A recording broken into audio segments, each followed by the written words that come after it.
Thank you very much. Good to see you as well. Nous avions une deal au Canada. Si vous travaillez fort, on pensait au moins, vous pouvez avoir une maison, de bonne nourriture, une bonne vie. Mais le deal, après 8 ans de Justin Trudeau, est brisé comme tout le reste. Maintenant, les coûts, la criminalité et le chaos total dominent dans nos rues. On voit que 9 sur 10 jeunes Canadiens ne peuvent plus acheter une maison et pensent qu'ils ne vont jamais pouvoir le faire. 1 sur 5 Canadiens doivent couper un repas afin de payer des factures pour l'épicerie. L'inflation est à son niveau le plus élevé depuis 40 ans, après 8 ans de ce premier ministre.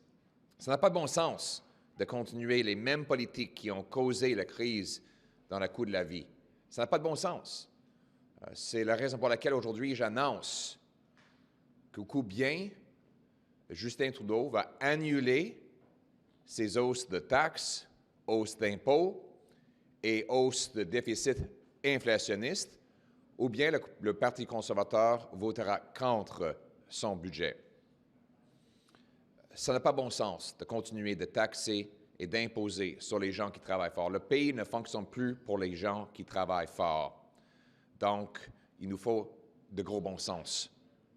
Pour un changement, il faut réduire des taxes et des impôts pour que le travail redevienne payant et les Canadiens peuvent encore obtenir les maisons, la nourriture abordable et d'autres nécessités qu'on a pris pour acquis avant l'arrivée en pouvoir de Justin Trudeau. Donc, c'est le gros bon sens. Le Parti conservateur va défendre les consommateurs, les contribuables, les Canadiens qui travaillent fort, et nous allons le faire dans ce budget et quand je serai Premier ministre du Canada. Thank you very much. We had a deal. We had a deal. Very simple deal. You work hard, you get a nice house, you get good food, good living, and a good life. That deal, just like everything else in Trudeau's Canada, is broken. After 8 years of Trudeau, our streets are dominated by higher costs, higher crime, and higher chaos. 9 in 10 young people believe they'll never be able to afford a home, leaving them absolutely hopeless about their future. They can't start a family, can't have kids, can't build equity, can't save for the future because they can't get out of mom's basement after 8 years of Justin Trudeau. It was never like this prior to Trudeau, doubling the cost of mortgages, rent, and down payments for a modest average home. After 8 years of Trudeau's inflationist spending, cost of living is rising faster than at any time in 40 years. We have 1 in 5 people actually skipping meals because they can't afford the cost of food. This was not the case before Justin Trudeau. And all this hopelessness has driven crime and chaos out of control on the streets right across Canada. Enough. Conservatives stand for a country that works for the people who do the work. We want to bring home common sense again. And that's why I'm announcing today that unless Justin Trudeau cancels his planned tax hikes and inflationary deficit spending that have driven up the cost of living to 40-year highs, we will vote against this budget. We want to bring home a country that works for the people who do the work again in this country. We want to bring home lower prices by getting rid of the inflationary carbon tax and deficits, bring home powerful paychecks with lower taxes that reward hard work. Bring homes people can afford by getting the gatekeepers out of the way to speed up and lower the cost of building and constructing the residences that will put roof overhead for our young people. Bring home safe streets by repealing Trudeau's catch-and-release bail policy, banning hard drugs, putting our addicts in treatment and rehabilitation, and making the corrupt big pharma companies who caused the crisis pay the bill. And, of course, bring home our freedom. Bring home the freedom of speech, freedom of conscience, and financial freedom that Canadians deserve. It's about bringing home the Canada that we know and love. That's what Conservatives will stand for today and every day. Thank you. There's been some reporting, and of course we don't know the specifics, the lockup is ongoing, that one element in the budget, the increase to the GST, HST, or the ongoing rebate, the increase to that will be hived out into a separate piece of legislation.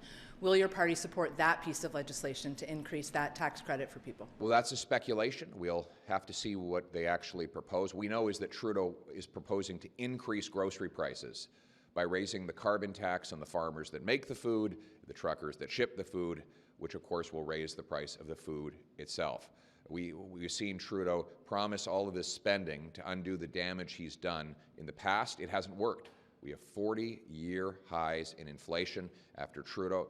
Food prices are rising faster than at any time in Canadian history. And let's be honest, 8 years ago, people could afford to eat. They didn't have to skip meals to get through the day and pay their bills. We need those days back. We need to bring home lower prices by getting rid of the inflationary carbon tax and deficits, and that's what Conservatives will stand for. Sir, a Sûreté du Québec officer lost her life last night outside Trois-Rivières. Do you have any thoughts of that in both official languages, please? Oui, nous offrons nos condoléances à la famille. Encore, on voit des tragédies qui, malheureusement, deviennent de plus en plus souvent et fréquents au Canada. Nous devrions donner notre respect et amour pour les policiers et policières qui nous protègent et le Parti conservateur va mettre en œuvre des politiques qui vont protéger la sécurité de tous les Canadiens, surtout nos policières et policiers. Obviously, our hearts go out to the family and to all police officers who collectively mourn this incredible and unfortunately more common loss. We're seeing these kinds of tragedies happen more and more than ever. Conservatives will stand beside all of our police. We'll put in place policies that will protect Canadians against this raging crime wave, and most of all, protect our police officers who put it all on the line for us every single day. Anybody else? I can ask another question. Go ahead. Yeah, just quickly, sir. I'm looking for bullet points from you as we wait for the budget to come out. What do you want to see in this budget? Do you want lower taxes? I'm trying to boil it down into a broadcast usable chunk, if you wouldn't mind. We want to bring home lower prices by getting rid of the inflationary carbon tax and deficits. We want to bring home powerful paychecks by lowering taxes so that we reward hard work. And we want to bring homes people can afford by getting rid of the gatekeepers to speed up permits and build millions of new residences right across the country so our young people can put roof overhead. We want to bring home a Canada that works for the people who do the work. What do you think about we've heard that there's going to be incentives for green infrastructure, green investments to compete with the Inflation Reduction Act in the States.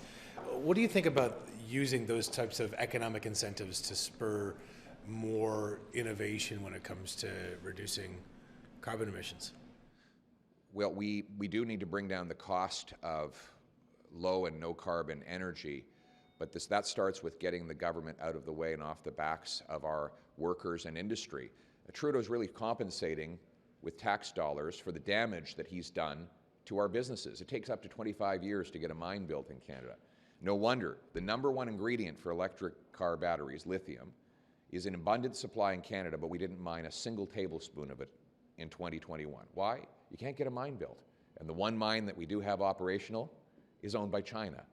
So we've got to get the government gatekeepers out of the way, speed up the approval of mines, factories, and other infrastructure to bring home our paychecks, our jobs, and our clean industries. How do you see defense spending fitting into all of that? I mean, that's one area where there seems to be cross-partisan support for increasing our defense spend, but that's money spent on one thing that could be taken out of some of the measures that you've hinted or you say you'd like to see. We have to bring the money out of the back office to the front lines. The dollars should go to the soldiers, sailors, airmen, and airwomen, not to more back office bureaucracy or expensive procurement from large corporations. That is the solution. It's to get more bang for buck, not just to bloat the back office bureaucracy and call it national defense. Thank you very much. Are you for the new control points?